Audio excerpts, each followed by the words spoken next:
Hello Lego fans, Maxine here. Yes, I am back again. So sorry for the delay in the update, but you know what, let's just cut to the chase. There's been a lot going on. The room has most definitely changed since the last update 5 months ago. Crazy. I'm sorry. So it's only fair that I finally do a Lego World update, which isn't even just a Lego World update, but a room update. So let's get to it. Okay, so this is the latest with the top table. So obviously we still have our sign up here for Bonnie Bricks and the castle centre. The lighthouse here temporarily on these boxes until we get the platform up there. And everything is pretty just randomly placed. We've got a bit of the damaged castle here when the Bonnie Brick sign fell. And we've got all of the modulars kind of tucked away in a corner. And yeah, just some other bits and pieces. An unfinished Madrigal house mop. A completed noodle store shop with Mulan in there as well, enjoying some tea. And yeah, so originally the modulars were placed in such a way that would mean they would be in the city on the top table with like a road and everything sort of preliminarily placed in there. You know, all of that was sort of factored in and still with a bit of space at the back for eventually the train line to go. However, I just don't feel like this is going to work as well in terms of fitting everything else that's kind of preempted to be released from Lego and all the other kind of mocks that I want to do. So I'm basically going to purely keep this top section all fantasy Disney based, and this is why we are now speeding up the process of getting the underground area ready to start placing down the modulars. Okay, so let's do something that I haven't typically done in these videos in the past, but I think will be really useful for you guys to understand what I'm thinking and what I'm planning for in the Lego world. Here we've got a black platform that we made with stilts so that this could essentially go up and replace the white boxes at the top.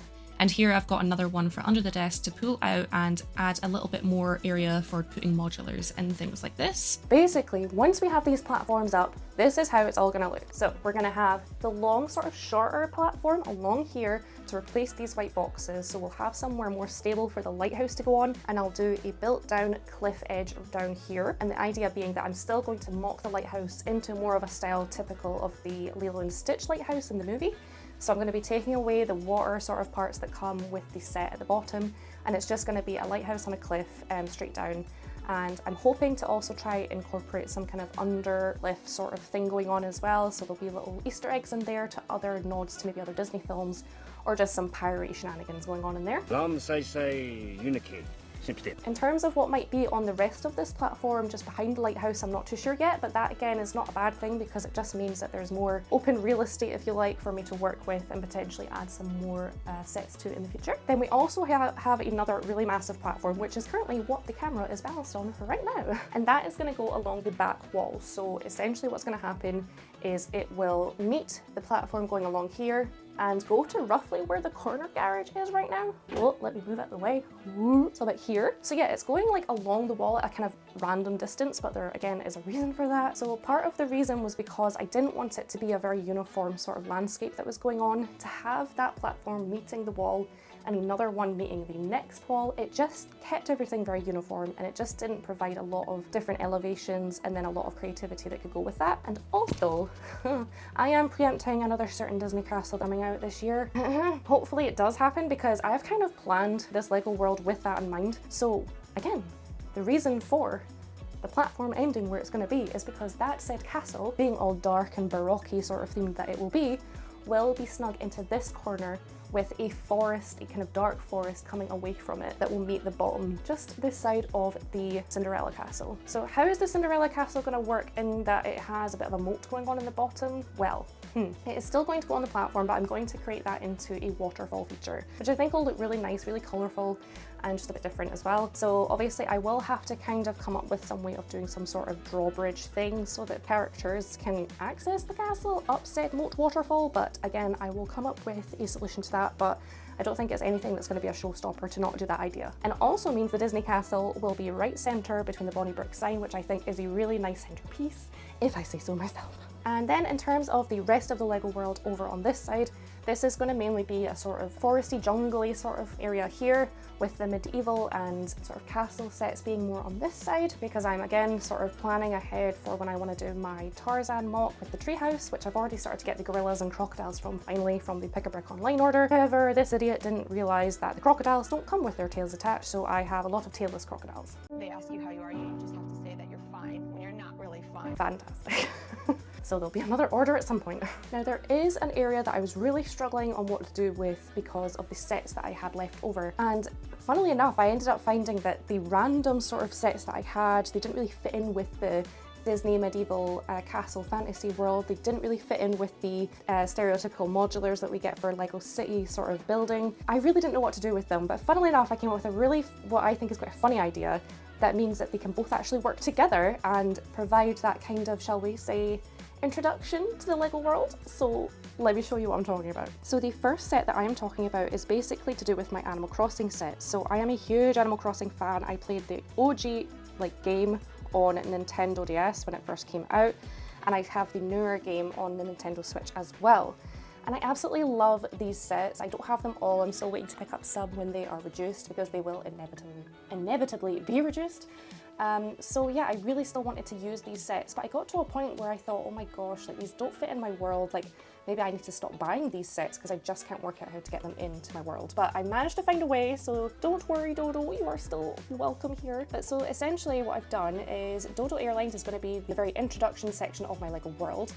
And what is going to happen is, no surprise, there's a beach, and of course we have the cantina. So this is where it gets hilarious. So the cantina was another set. It's the only Star Wars set that I wanted to really definitely try and keep in my Lego world because it's one of my favorite builds. I just think it's amazing. And I really wanted to also display it open so you could actually see all of the kind of details that are inside. And I thought it would be so much fun to have that as part of the Animal Crossing sets because, you know, there's that sandy beach kind of transition there. So what I'm going to do is, this is going to be like a lower sandy beach area for creatures to park their vehicles or their, you know, creatures. And I'm going to Mills plate this plate and this one here. So they will be raised. So there is a reason for that. They are just being held up by a brick at the moment. And all the Animal Crossing figs are going to be in the cantina, having a great time, I hope. So yeah, I thought that was a bit fun. And of course, anyone that doesn't want to stop off at the cantina for a beverage can go via footpath, which will be installed here along the back of the cantina, through Moss Isley, through this very deliberate path, basically going through here, and come out here. And obviously we have the mock town hall that I used the old Disney castle to do, using a rebrickable design that I will put details on below. But basically this will be pushed back once all the modulars are kind of either out the way or they're reorganized. And the town hall will be further back, and I'm going to have space for the train station, my white whale set that I finally have, to essentially serve the purpose of being a station. So people, creatures, visitors to the Lego world will have somewhere to board the train and enter the Lego world. Or they can go to town hall and speak to somebody. You know, whatever they want to do. So that is how things are going to transition into the world, and I'm super happy with it.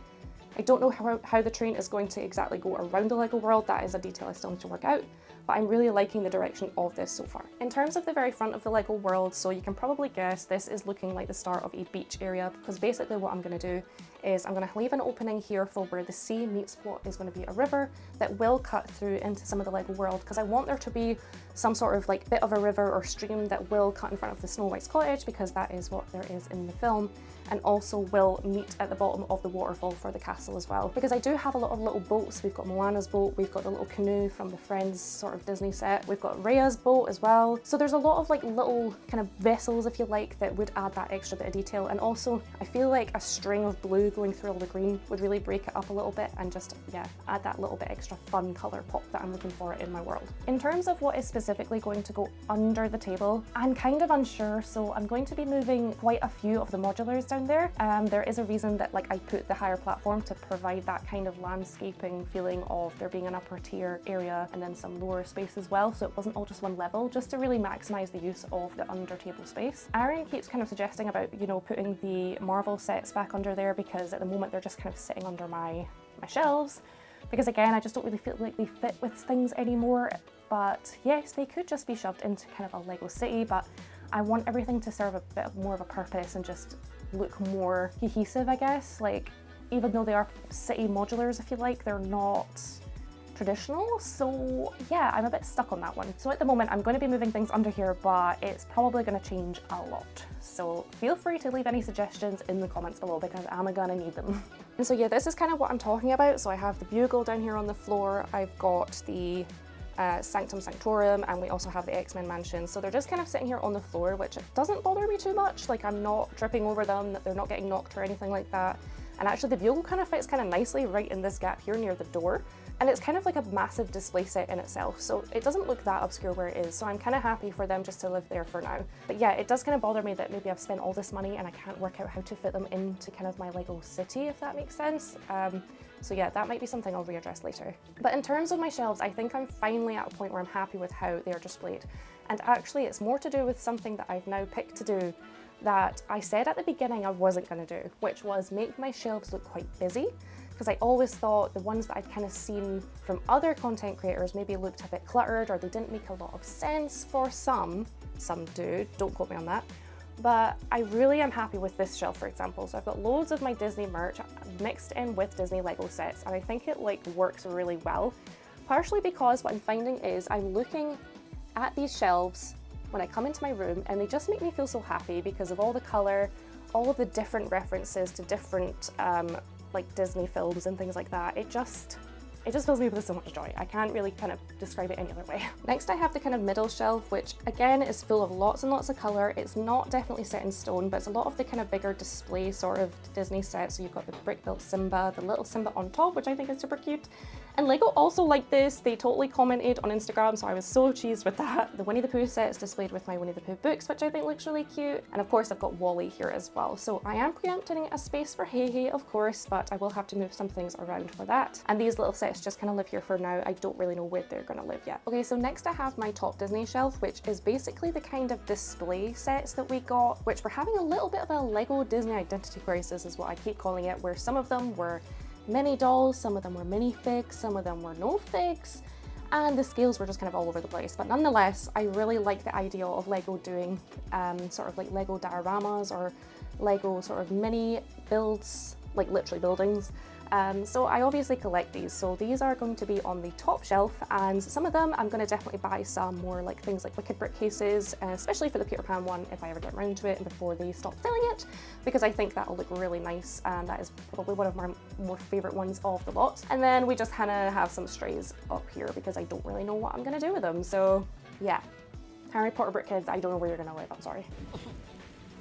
Okay, so some more shelves I am super happy with because I feel like they are how they're gonna stay, are the shelves that I see as soon as I walk into my Lego room. So they were a very like important display to get right, and I feel like they reflect more of me that you guys maybe don't know about as much, that isn't just this Disney fanatic crazy Lego fan that you all know and love, but is definitely like a touch to the other side of me in terms of my professional life and just my other interests in general. So for example, here we have the start of what I'm calling my STEM shelf, because STEM, science, technology, engineering and maths, is very important to me. I think it's a really important thing that we push to the younger generation and the current generation as well. But in terms of the sets, these are sets that I have collected over the years. Quite a few of them I had to buy on the secondhand market, but they're all brand new, sealed in box, which Aaron and I spoke about, and we actually think they look quite nice just displayed in their boxes. But the original idea I had was to build these and do a really nice kind of women in science display. And yeah, all of these are women in STEM, which is kind of like great. Women in NASA, we've got the women working in this kind of laboratory research institute, we have Amelia Hart, and we have Jane Goodall as well. So I would really maybe like to get around to building these at some point and doing a cool display. And I even considered actually incorporating the Natural History Museum into this and maybe reversing the build and having like the interior details on show. It would involve having to rebuild the entire Natural History Museum to make it an open back set, so I think that in itself might put me off the idea, but as a Natural History Museum I think it could work really well on the shelf, so let me know what you guys think about that idea. And next we have probably arguably the most colourful display in my entire Lego room, and no, it's not even Disney. So this is my wildlife and nature shelf here. I absolutely love all these sets. Some of them are sets, some of them are slight mocks, like this squirrel here. I mocked this from the 3-in-1 into a red squirrel because that is what we have here in Scotland. And yeah, I'm just loving kind of how I've incorporated some of my books, like my David Attenborough kind of BBC documentary books. And yeah, this is definitely a shelf that I'm looking to beef out with even more of these sorts of sets. And I saw this idea, I think on Instagram months ago. It is the new terrariums that you can buy from IKEA. And I thought it looked really good with the insect set, which is such a fun build. And if you did not know already, the beetle is to scale. So that is how big those beetles are in real life. It is crazy. And I also have some of the kind of little succulent plant sets in there because my sister bought them like ages ago and then she didn't want them anymore, so I'm just piecing them together. So that's why there's only a couple in there. But yeah, so this is the beginning of this set and I just love it how it looks when I first walk in the room. So I'm definitely getting into these sets more and more often now. And last but certainly not least is the kind of craziness that is going on behind my monitor right here. So when I'm streaming and video editing these videos, this is kind of what's going on right in front of me. So we did get another shelf from IKEA for my Disney brickheads. You can see a little preempted gap there for some new ones that came out not too long ago, i.e. this month, and that I am looking to purchase at some point, but at some point there's no mad rush to get those 3. But yeah, this is kind of how it's looking so far, so I'm loving it. And I've also popped on, quite literally, some pop figures with their matching brick heads, which I thought looked kind of good. I've got some nice corner shelves over here for the Lego House exclusive sets that someone very kind in our community, Brickapix, picked up for me on her holiday to the Lego house, so I'm so grateful to Carrie for that. I still need to build them. They are definitely getting built, especially the pirate. We're going to do like a kind of group stream on that one. Super excited for that. So I thought they would look really nice in the corner of the room there. Next over here, I just have some bits and pieces in terms of Disney stuff. So I've got my Walt Disney camera here in its wicked brick case and the Disney 100 sort of semi-art set up here. We've got a Batmobile soapbox cart that doesn't belong there, so we'll just move him out of the way just now. And yeah, just some other little builds and my tripod, which is going to go there with this camera that I'm using on it for when I want to film some building while I'm streaming. There is a lot going on over here right now. And if you look at my desk, you can see, oh my goodness, it is like something has crashed and landed everywhere all over my desk. But this is basically me doing some sorting for streams, which has actually been really satisfying to get done because it means that I am really starting to get through all of my spare parts, so I will have everything sorted ready for landscaping the Lego world. And also this is a little mock that I did, which I absolutely love. It's my soapbox card for Soapbox-tastic. So you should all know what this is. He took the red one. This is Stitch's spacecraft. I absolutely love it. And that is why there was a Batman cart, because that is Aaron's one. So I'm actually really like loving this. I think it's so cute. So that is never getting taken apart. That's probably gonna live on my desk forever. So I guess the very last thing that I can show you guys that's going on in the room is the under the table sort of situation that hasn't got the moving platform on it. I'm very proud to say that I've managed to get my backlog down quite significantly, because I'm basically aiming not to ever have a backlog, because that is kind of how we should be buying our Lego, I suppose. I know that doesn't resonate with a lot of people, but it's just how I'm going to try and approach things going forward, because then I can also see that what I'm buying has a physical place in the Lego room or somewhere else in the house if me and Aaron want to go like share a build, and which we do sometimes do. So yeah, I have just like quite a nice little backlog now. Not too many, this is getting awkward now. But yeah, you can see this is kind of my backlog here. There's not a huge amount. I could probably quite easily quickly skim over everything and remember all the sets I have. And then, other than that, in the back I've just got like a bunch of my sets kind of stored away because they're seasonal sets, as I would term them. So there's a whole big box that's just going to be the Halloween sets, so they'll come out just around October time. So that's things like the Haunted House, the Haunted Mansion, and Hocus Pocus House. Just because I absolutely love those builds. I was never ever, like it was never on the list of things to do to sell those sets, but they just don't belong in my mind out all the time. And also there is obviously a massive box, which is like bursting at the brim of the Winter Village stuff. So they might be quite a challenge for me to work out how to display when that time of the year comes, but luckily we are only in February, so I have plenty of time to work that challenge out later. Thank you all so much for coming and watching my next Lego World update. I really appreciate each and every one of you for coming along, remembering to like and subscribe if you are enjoying the content. I will not, I promise, leave it as long for the next Lego World update. So until next time guys, bye!